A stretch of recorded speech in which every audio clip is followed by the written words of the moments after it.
All right, so we're gonna start today. Welcome everybody to the transition support sessions. We're very excited to have you, and I'm sure hopefully more people will join us as they get through the dreaded security additional security systems. Um, Today, we're going to explore some fantastic tips and advice on employment and training options for when you leave school. And our expert speakers have loads of valuable insights to share with you. So feel free to ask questions in the conversation through the Q&A, and we will try and see how we get on with time through the session. So let's dive in and get started.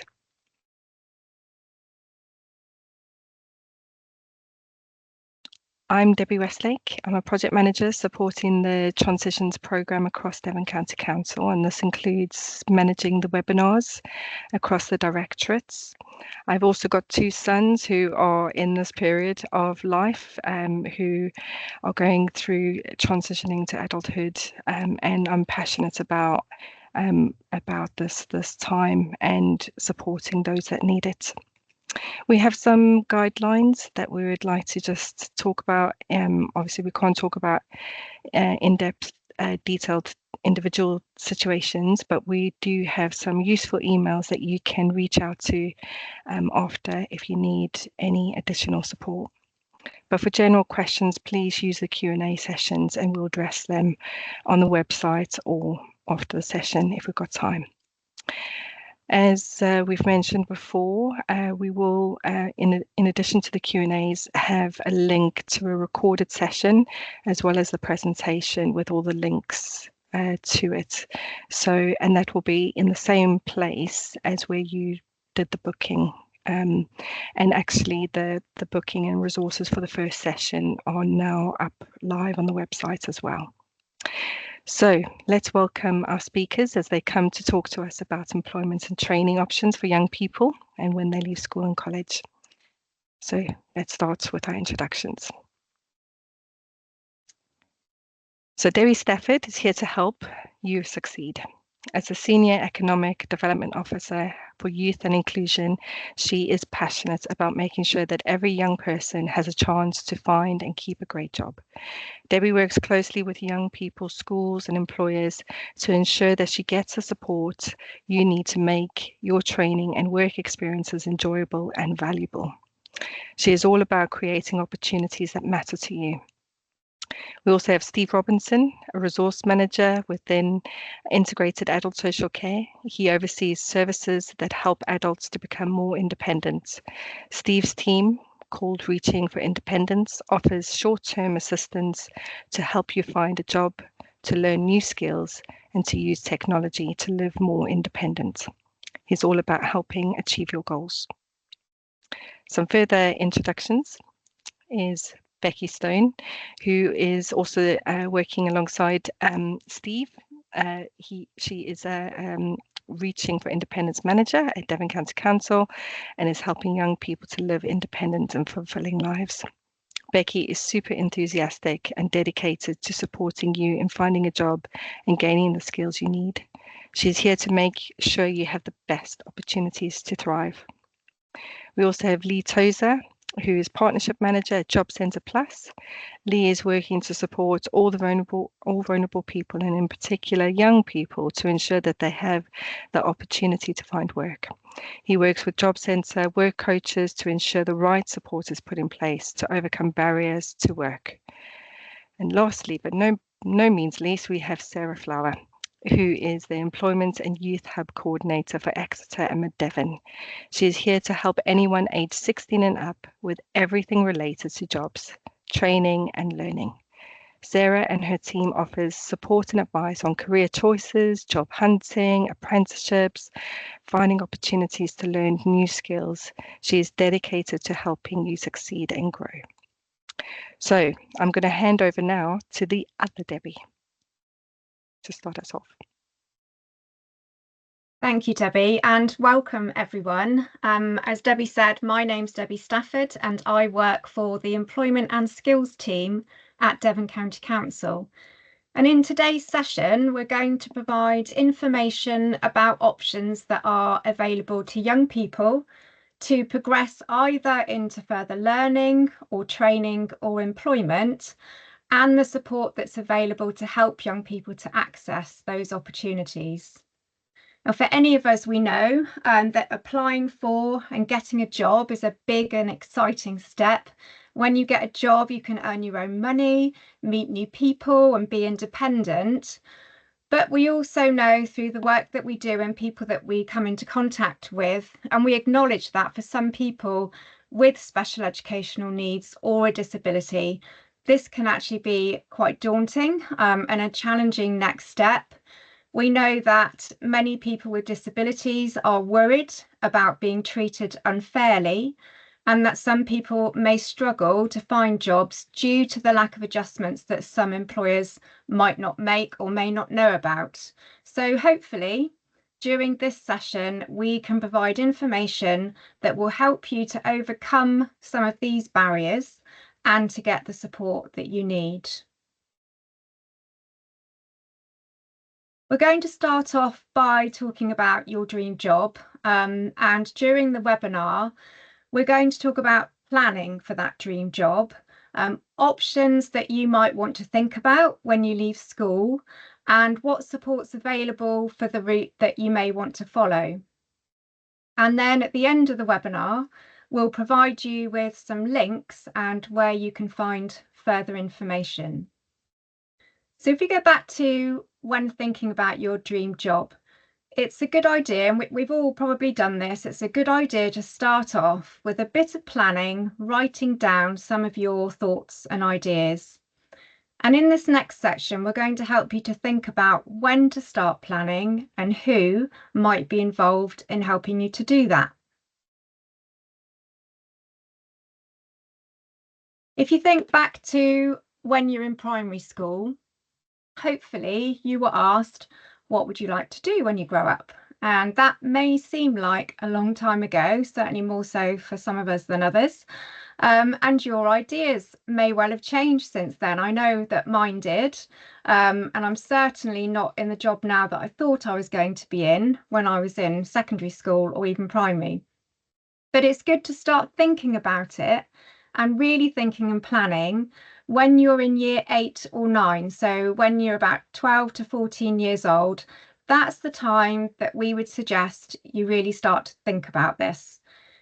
If you've left or you're older and you didn't get a chance to have that conversation, then it's never too late to start thinking about paid employment, and hopefully we'll help you and guide you towards the right information today to do that.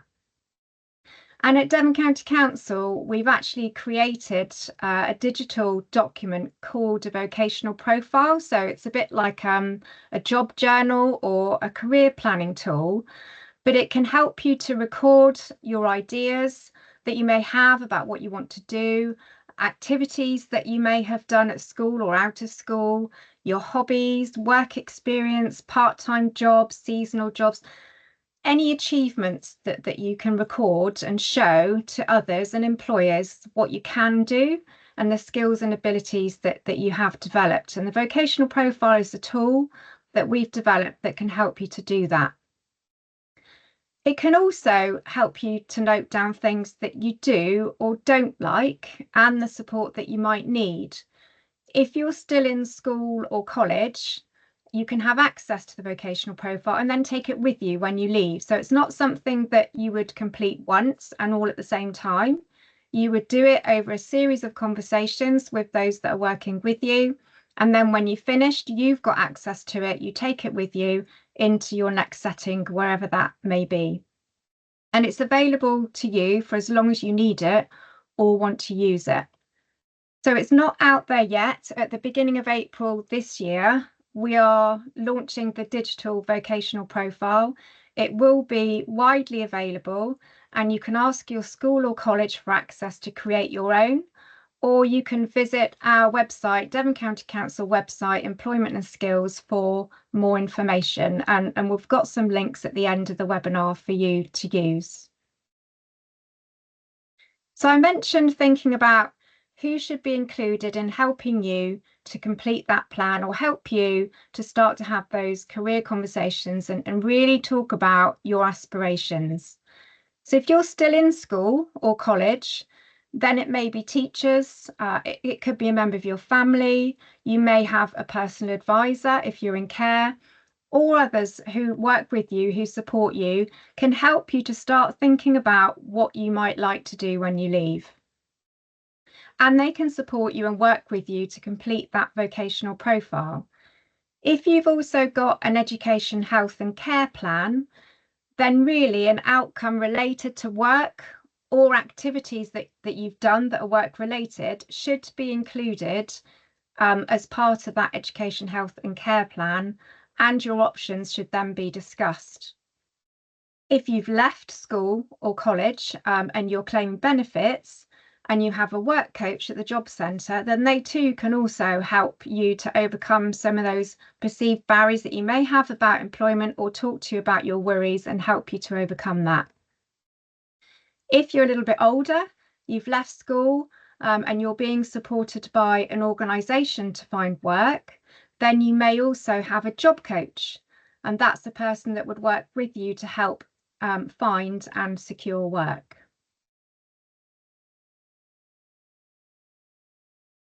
There's lots to think about when you leave school or college, and there are a variety of options for you to consider when thinking about the type of work that you'd like to do.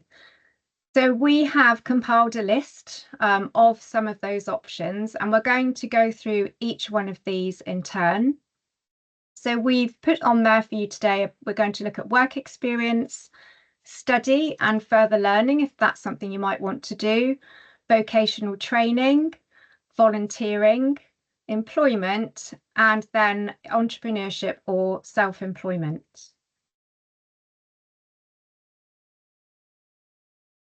Hi, I'm Steve Robinson. The first option that we're going to talk about is work experience.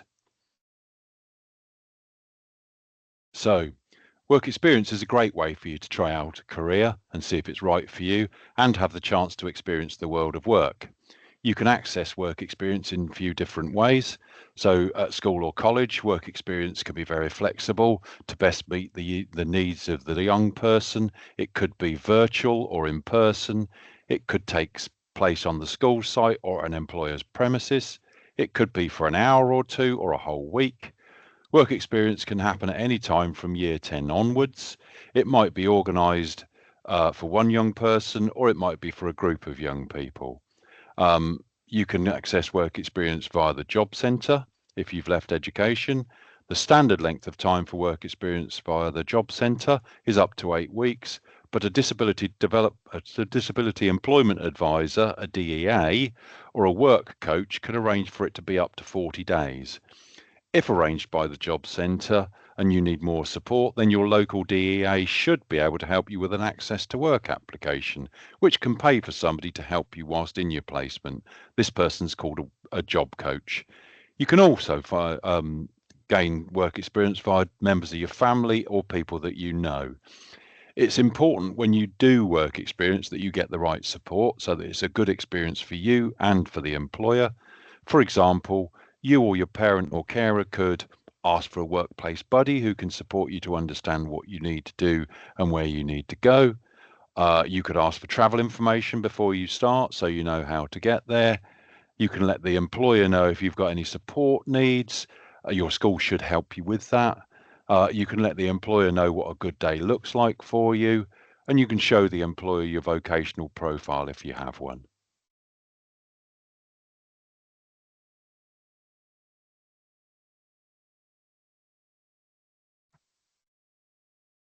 Hello, I'm Sarah and I work with the Employment and Youth Hub team, and we help people think through good options for them.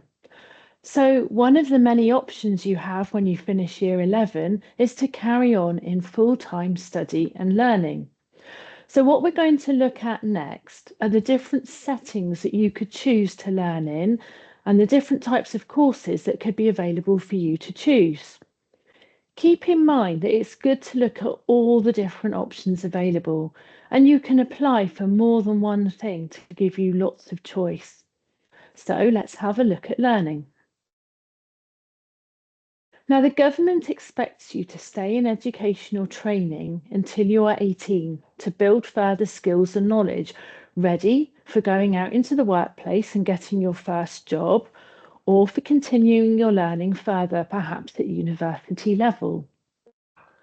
Some schools offer a sixth form, and these can offer a range of courses at level 2, which could be more GCSEs, or level 2 BTECs, or at level 3, for example, A levels, level 3 BTECs, or T levels. And I'm just going to take a moment now to think about those different types of courses. A levels are exam-based qualifications, and they're offered in traditional academic subjects, and they're often needed if you decide to continue in education to university level. BTECs and T levels are more vocational in focus and are often assessed more on coursework than exams.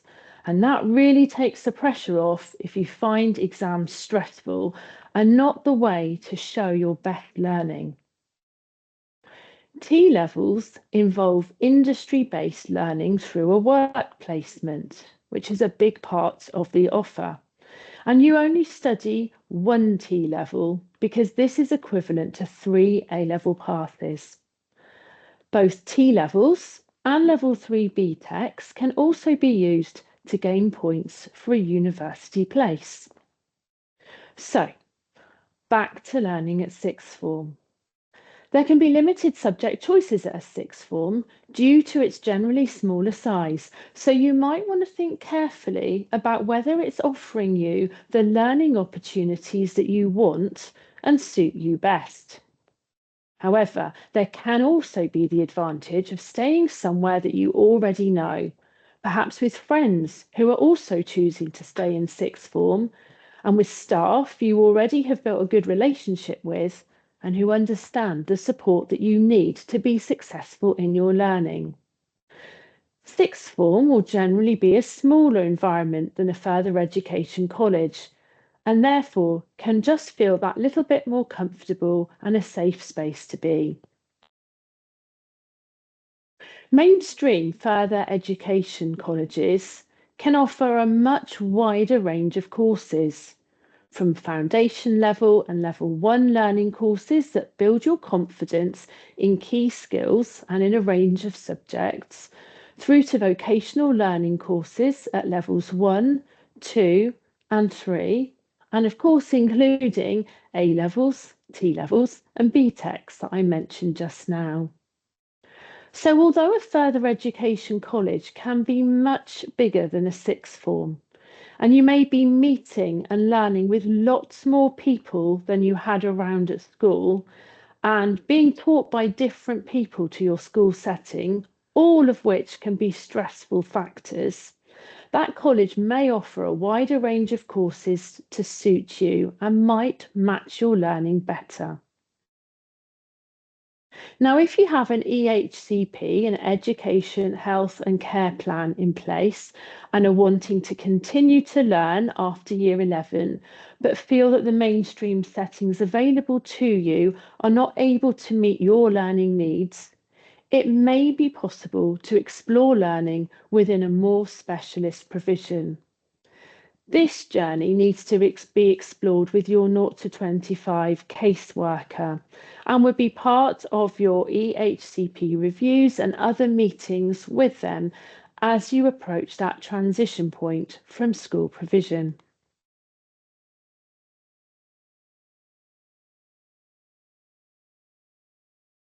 There is already mentioned some vocational learning.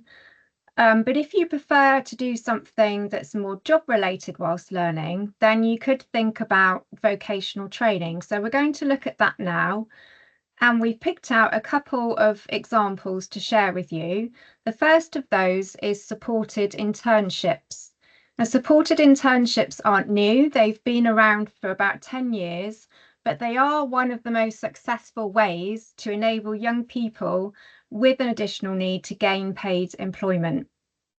So a supported internship, it is a full-time course, it's a study course, but most of the time is spent in the workplace. The course itself can be between 6 and 12 months, and we do have many learning providers and colleges in Devon who offer supported internships. The main thing to remember is that you need to be aged between 16 to 24, and you need to have an education, health and care plan. But if you gain a place on a supported internship, which, as I said, is a full-time study course, so it's not paid, the programme can include those such things as on-the-job training, so your placement, which is the majority of the time of the study programme, 70% of that time is on-the-job training with a local employer. You will also get the benefit of support from an expert job coach. So the learning provider, whoever that might be, will provide you with a job coach who will go into that work placement with you. You'll learn all about the soft skills needed for employment. So what do we mean by that? Soft skills are such things as working as part of a team and understanding what that experience feels like. What's it like to be in a work environment? What are your roles and responsibilities going to be? And the job coach will help you to understand that. The learning provider may go through a vocational profile with you, as we've already talked about, and that can help to identify what skills you have and what qualities, but also what you're interested in. So your work placement should suit your interests and what it is that you want to do. And you'll also get the chance to study for relevant qualifications if that's appropriate. It's a full-time study programme, as I said, so you won't be paid, but the overall goal of a supported internship is for you to be able to get a paid job at the end. Ideally, you would have spent your work placement with an employer, and if you like it, you would hope that they would offer you a job at the end of that. That is the main goal of a supported internship. So apprenticeships are a fantastic way to blend paid working and learning. And they're a route available to anyone aged 16 and upwards with no upper age limit. So they're open to you when you finish year 11 and actually at any point during your working life. They are jobs with training, and typically you'd work 4 days a week in the job, learning the job role that the apprenticeship is for. And then the other day a week would be where you would do your learning at the level that you need for the apprenticeship. And you get paid for all of those days. So you are paid to work for 4 days a week, and you're paid to learn for a day a week. Apprenticeships are offered at the level of learning you need to do the job. And the starting level is level 2, which is the same level as GCSEs. And apprenticeships can go up to degree level and beyond. The lovely thing with an apprenticeship is that when you finish, you will have a job-based qualification, which can help you move up your career path and ladder. You'll have valuable work experience, which will hopefully lead to some great things to put onto your CV and hopefully a really good reference from your employer. And often, but not always, an ongoing job. That employer will have invested lots of time in training you up. And if you've done a good job, they're unlikely to want to let you go. Now, entry requirements for apprenticeships generally focus on English and math skills. Some really need and say it's essential to have GCSE grade 4 in English and math. Other apprenticeships are advertising the requirements as it's desired. We'd like to have you to have, grade 4 in English and maths at GCSE, but if you don't, apply anyway because there's going to be some wriggle room. And there are some apprenticeships that have no exam-based entry requirements at all. They're looking at your skill set and they're looking for somebody that's a good match to the job. Now, reasonable adjustments can be made for apprenticeships, such as lowering these requirements to entry level 3 for English and maths, and also extending the time that the apprenticeship will take to give you longer for your learning so that you can really secure it and get the grades that you need at the end. Support in the form of a job coach and other reasonable adjustments in the workplace can be possible using funding from Access to Work, which you'll keep hearing about through this webinar. It's a government-funded grant scheme. And also with an apprenticeship, the training provider that does your 1 day a week of learning can access learning support funding to further help with the adjustments that might need to be made to help you get the best out of your learning experience. So all of these adjustments can essentially create a supported apprenticeship. Apprenticeships aren't advertised as such, so you would need to start a conversation with an employer and a training provider to see if they are able to offer it. Looking for a disability confident employer can be a really good start. And they're clearly flagged if you're looking on the government Find an Apprenticeship website for apprenticeship opportunities. These employers should offer you an interview if you have a disability and meet the minimum criteria for the role that they're advertising. Thanks, Sarah. And just to add, with supported internships, there are no eligibility criteria in terms of qualifications. You don't need any particular level of qualification in order to be able to do a supported internship.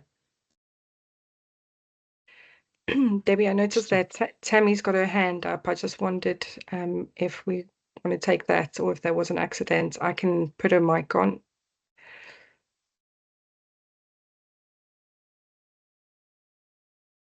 Tammy, you can turn your mic on. Was that an accident? Sorry, I think that was an accident. Okay. All right. Thank you. Okay, so you might also like to consider volunteering as an option. You may not feel ready to go straight into paid employment, so volunteering can be a really good way to build your confidence, meet new people, and do work type tasks. You don't get paid, but you can often choose how many hours a week you want to volunteer. Doing volunteering work can sometimes lead to paid work in the same organisation and can help you find out what your support needs might be in a work environment. There's no financial support available for volunteering, so it's very much down to the organisation that you volunteer for to provide any support or adjustments that you might need.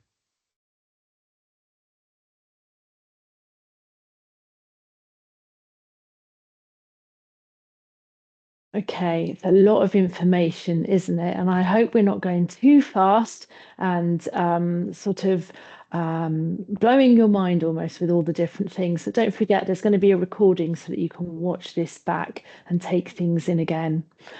But I'm going to talk now a little bit about employment, that option when you've left education and you're ready to think about entering the workplace and earning money. And it can be really exciting to think about working and earning money, but it can also feel like a really daunting process. So we're going to look in our next slide about how you can get support to help you find a job. So anyone who wants to work should be able to do so with the right support in place. But unfortunately, it's not always that simple. You may find that some job applications are really difficult to access or to complete, and you perhaps don't know what the employer is looking for. Or a big one that we find at our employment hubs, people are worried about sharing the fact that they have a disability, when to share it or how to share it, and finding out about the support that they need in the workplace.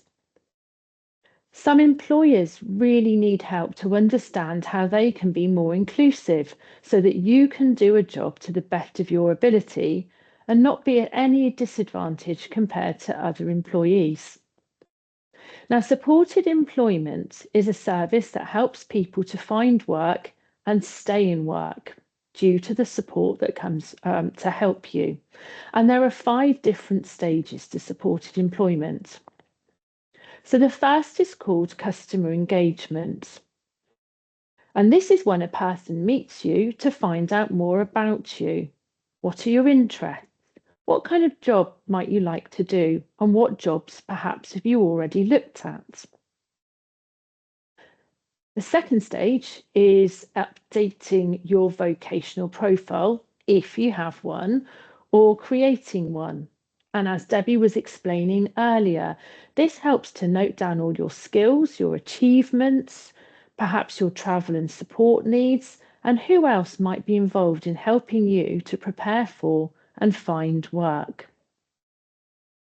The next stage is employer engagement, and it's all about finding the right job for you and applying for those roles.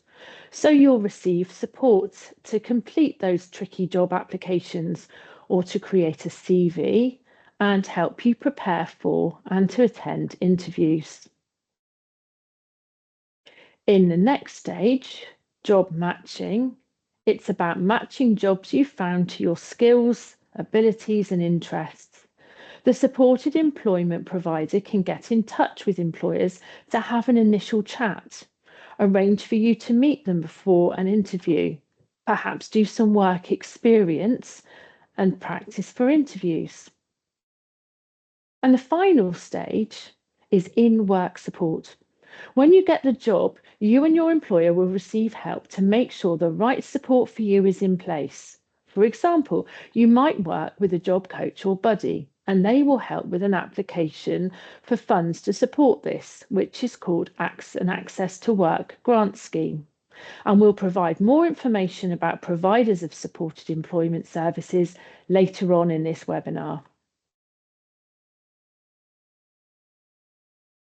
So Sarah's mentioned disability confident and disability friendly employers, and you may have noticed the disability confident logo if you've been searching for jobs or apprenticeships on the gov.uk website. The Disability Confidence Scheme is run by the Department for Work and Pensions, and its aim is to encourage employers to recruit and retain disabled people. So it's worth noting that you can check on the gov.uk website which employers in your local area have signed up to the scheme. We would advise employers who have achieved level 2 or above, so they would be disability confident employer or disability confident leaders. They will have spent quite a bit of time looking at how they make their workplace more inclusive. So if you are looking for a disability confident employer, it's probably worth looking for level 2 and above. So disability confident employer or disability confident leader. And you can do this, you can filter and do that search on the gov.uk website. The last option that we're going to share with you or think about with you today is another type of employment, which is setting up your own business, becoming an entrepreneur or self-employed. Entrepreneurship is another way of saying running your own business or being self-employed. You may decide to become an entrepreneur if you have a great idea for a business. You may have a particular talent or skill that you can offer to other people that they pay for. Or it may be that you don't feel that working for someone else would suit your needs or your interests. If you do want to follow that route, you need to think about who can support you to do that, who can work with you to develop your idea and to assess whether there's a need for it. Is there a need for the business that you want to set up? Will people buy what you're selling? Also think about how you're going to market your idea and manage your income. There are people locally who can help. There are enterprise trainers, peer mentors, people who have set up their own business before. There are support workers and job coaches. You may have family members who run their own business that you can talk to, or friends, and there are employment advisors. We talked about supported internships earlier. You can now do a supported internship which focuses just on self-employment. So I've shared a picture of somebody, Robin, on the slide. Robin is brilliant at art and drawing, and he runs his own business. He creates artwork for films and conferences, and people pay him to do the artwork. He doesn't do it on his own though. Robin has a learning disability, so he has a circle of people who support him to run his business. And you might be able to see on the slide that he's drawn a picture of all of the people that work with him to do that. Some of those people are volunteers and others work for other organisations, and they all work with Robin to support him to run his business as an artist and drawing animations. So, what support's out there? There are organisations and services in Devon that can help you with your next steps into the employment journey, and we've listed some of those on the slide. The employment and youth hubs are currently available in 5 areas of Devon, that's Barnstaple, Exeter, Honiton, Crediton and Tiverton. The hubs provide careers, advice and guidance to anyone age 16 and above. They're staffed with advisors who can provide in-person support or online if you prefer. Advisors in each hub can help you to think about your skills and abilities and how you can sell these to employers or training providers. If you don't know what you want to do, they will they will work with you to consider your options and next steps. We've included a link to more information on how to book an appointment in a slide at the end of the webinar. DIAS, Devon Information Advice and Support, supports children and young people aged 0 to 25 with special educational needs and disabilities, that's SEND, and their parents and carers. DIAS can help with post-16 options such as staying in education, apprenticeships, internships, work and living independently. Access to Work is a government grant scheme which helps people with additional needs to get or stay in work. You can apply for a grant to help pay for practical support in the workplace, support in managing your mental health at work, or money to pay for communication support at interviews. Access to Work can be applied for as soon as you get a job offer. It's important to apply as soon as you get a job so that you can get that quick assessment. Learn Devon. If you're 19 plus and have left education, Learn Devon can provide courses to help you to continue to learn about life skills, for example, digital skills, or learning what employers might expect from you when you start work. Learn Devon can also support you to gain those essential maths and English qualifications throughout the year, and their small classes and learner-centred approach means that they have a high success rate. No matter your education level, you can book to speak to one of the team who can advise you and support you on your journey. And Reaching for Independence, which we'll speak about a bit more on the next slide. I'm Becky, and I'm going to tell you a little bit more about the Reaching for Independence service, RFI. So RFI is Devon County Council's in-house short-term enabling service. So the service works with you to achieve goals that are most important to you. So one of your goals may be around work. So we would work with you to gain independent living skills. In the context of kind of this webinar, we would work with individuals to help them get work ready. So that might be looking at your routines, supporting you to make sure that you're up, ready, you've got your packed lunch, uniforms out the evening before, those sorts of things. We're also able to provide the support where the employment hubs are unavailable. We also support you to use public transport and to travel train to that might be work, your volunteering, your further education. So yeah, it's all about kind of supporting you to upskill. So who can access the Reaching for Independence service? It's people who have eligible needs under the Care Act 2014, which, when assessed, determine if the individual can have support from the local authority. So if then the individual is assessed as eligible, they're likely to have a social worker or other worker who will be able to decide if our Reaching for Independence is beneficial and make that referral to our teams.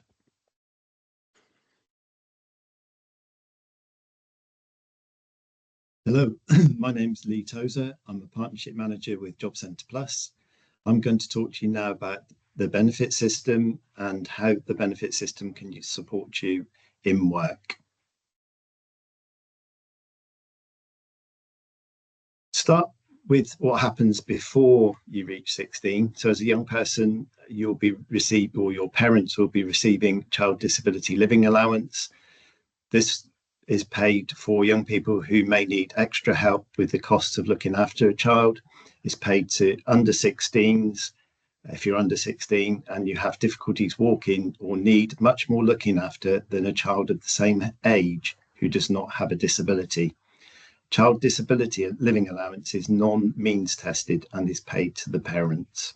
You will need to meet all of the eligibility requirements in the link, and it is paid at a particular rate according to your needs. Once you reach the age of 16, child disability allowance is no longer payable to you, and you would need to claim in your own right adult personal independence payment. If your parents receive child DLA, you will get a letter inviting you to apply for personal independence payment. It will be sent shortly after your 16th birthday, or when you leave hospital if you were in hospital on your 16th birthday. Child disability living allowance payments will stop unless you apply for PIP by the date given in the letter.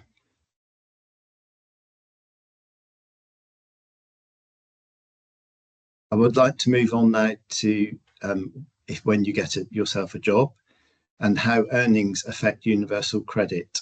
So as an adult, you will claim universal credit to support you out or in work. If you get a job, your universal credit payments will reduce as you earn more. So for every £1 that you earn, your payment will go down by 55 pence. This means that for every pound that you earn, you will be 45 pence better off in your pocket. So that if you earn £100, you will be better off by £45. If you earn 200, better off by £90, and so on. This is known as the taper. There is no limit in universal credit to the number of hours that you can work. It does not stop if you work more than 16 hours a week.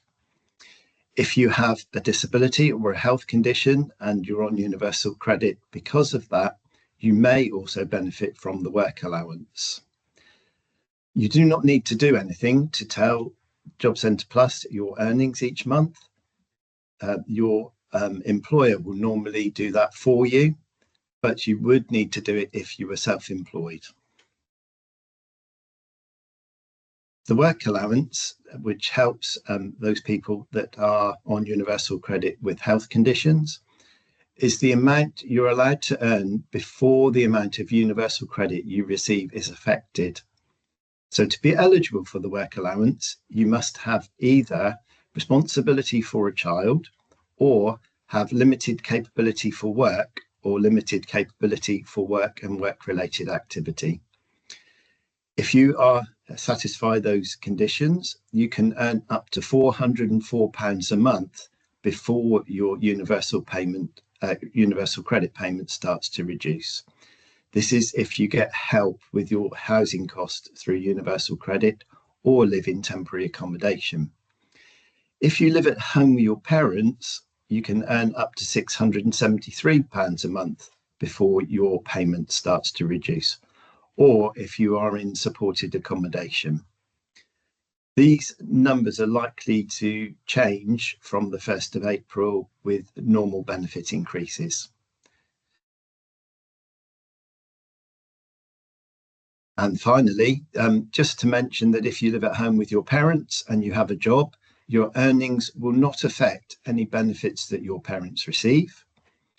If you are concerned or want to know the impact of your earnings on your benefits, then I've put the link here to the benefits calculator, and you can search it on Google under entitled to, or we'll use the link in the presentation. Thank you.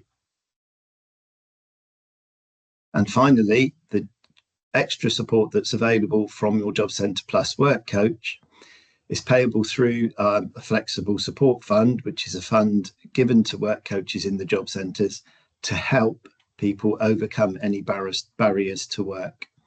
For example, if you had upfront childcare costs, your transport, We can help you with up to 3 months of paying for your bus or your train travel to work. We can help you with clothing to go into work, or equipment, or licenses that might be needed for your job. For example, an SIA license if you wanted to do security, or a CSCS card if you were going onto a construction site. But those things must be paid with discussion with your job centre work coach. And one more, if you're a parent on Universal Credit, you can get up to 85% of childcare costs paid back to you. The maximum amount for each assessment period is below, just about £1,000 for one child and £1,700 for 2 or more children. Thank you.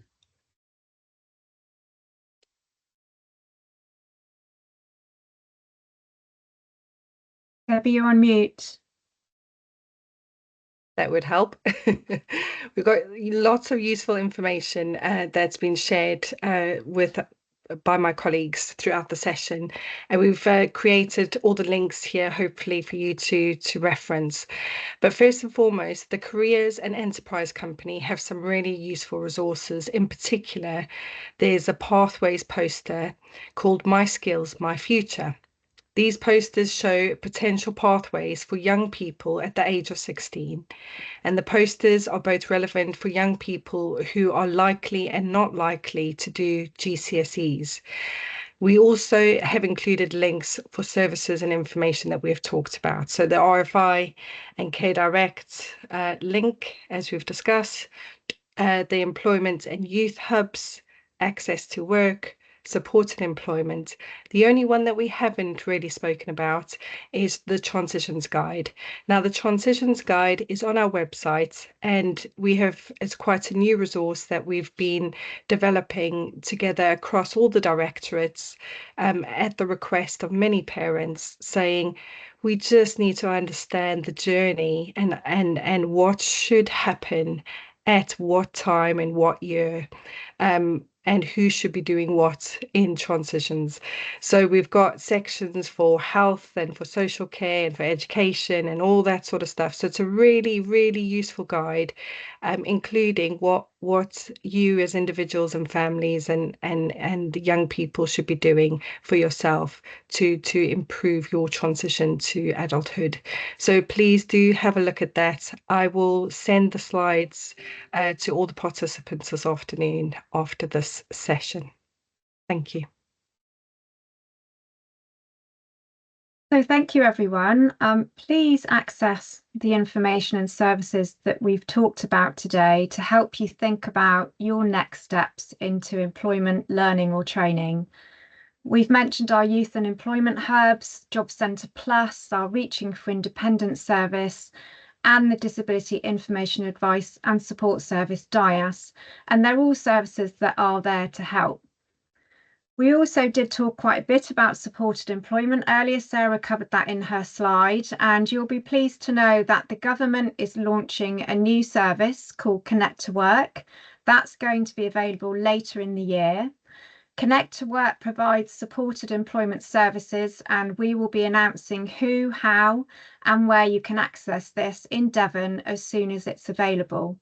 In the meantime, our employment hubs can advise on which providers in Devon currently provide supported employment services, or you can visit our employment and skills web pages. So we do have a few questions, and we've got a few minutes if our colleagues are happy to try and answer them. Should we give it a go? Yeah, I'll stop sharing for a minute so I can see the screen. Yeah. So we've got one from Dawn who has asked, what supports can young people have if they are over 19 and their EHCP has ceased? It limits the education training they can access. Is that quite a specific one? You're on mute, Sarah, just in case. That was for me, is it? Well, if it's learn about further education, yes, and I can pick up on if it's employment. So if you're over 19, your EHCP has ceased. So you can access adult education courses. So for example, Learn Devon, that was mentioned on one of our slides, holds the budget for free adult learning. The EHCP support wouldn't be there in the same way. So it perhaps limits the access to more specialist provisions. But we have worked with people through the employment hubs who've been in this situation to work with Learn Devon to try and build a more bespoke learning programme to support them towards their ultimate goals in learning, whatever that might look like. And if the young person is 19 plus, the EHCP has ceased, but maybe are thinking about employment or work experience, what we talked about before, you can either go to an employment and youth hub or the RFI team, who will support that young person to access work opportunities, drawing in what additional funding is available through Access to Work, potentially a job coach to support that young person. And to think about accessing other services that build confidence in a work environment. So we've got a number of providers in Devon who offer training on site. So some of those are farm-based, others are on different settings, but they work with you to build that confidence first and with the young person, having all that support in place before taking a next step, perhaps into employment. So those are probably the options there if a young person's 19 plus without an EHCP. Hope that helps. Okay, I've got a few more. Do you need to pay for courses and English and Maths with Learn Devon after the age of 19? No, is the simple answer. So Okay. if you are 19 plus and you don't yet have a qualification in English and Maths, also digital skills and a whole other range of courses that are available, they are free to access. Some in person at various centres around Devon and many online. Okay. And then supported internship, what are the range of learning providers in Devon? Are they just standard colleges or AP or other providers available? Is there a list available? We have a combination in Devon. We're fortunate. We have colleges. So we have Exeter, South Devon, Bicton, Petrock as the main college providers, but we also have a range of more specialist providers. So LifeWorks, I'm trying to think who else, United Response, Rock, Oakwood Court Specialist College. So yes, we have both. We're fortunate, and we have 2 project search sites in North Devon and in Exeter as well, which are another type of supported internship. So I'd recommend if you visit our web pages within Transitions Guide or Preparing for Adulthood, and we do have a list of providers on there. Some of those specialist providers aren't listed, but you can contact me for further information about those and I can pass on contact details. And not all of those providers are tied to the academic year, so it doesn't necessarily mean if you want to start a supported internship that you have to do so in September or the academic year. Okay, great. And how useful is an EHCP outside college? My understanding is once that has ceased and the young person's left education, that's it then. But I suppose it does demonstrate need if you've got a vocational profile that hopefully will have been completed alongside that EHCP and the annual review, then that young person will have that then to take with them into the next destination or the next setting with them. Sarah, I don't know if you've got anything. I think my only thought is the EHCP is useful predominantly for full-time learning. However, if you remember when I talked about apprenticeships earlier and talked about building support around that, if you are a young person is still having a current EHCP, then that can be useful to help access support for the learning part of your apprenticeship. So if you were at an EHCP review and you think you might be open to considering an apprenticeship route going forward rather than a full-time learning college or sixth form option, it is worth discussing that as part of your review to maintain your EHCP so that you have that support within the learning part of your apprenticeship. Great. I think that was it. Wow. So that's not bad. I think that is all from us. I've put a link in our feedback. Our feedback form. So if you could please fill that in, that would be very much appreciated. And we've really enjoyed the time with you, and we hope to see you on the next set. Also, suggest any other ideas that you'd like other webinar topics on, and we really hope that you have found this useful. Thank you very much for your time, and thank you very much to the speakers for today for their time, and particularly for Lee for coming in on his holiday. Thank you very much, everybody. Have a good day. Bye then.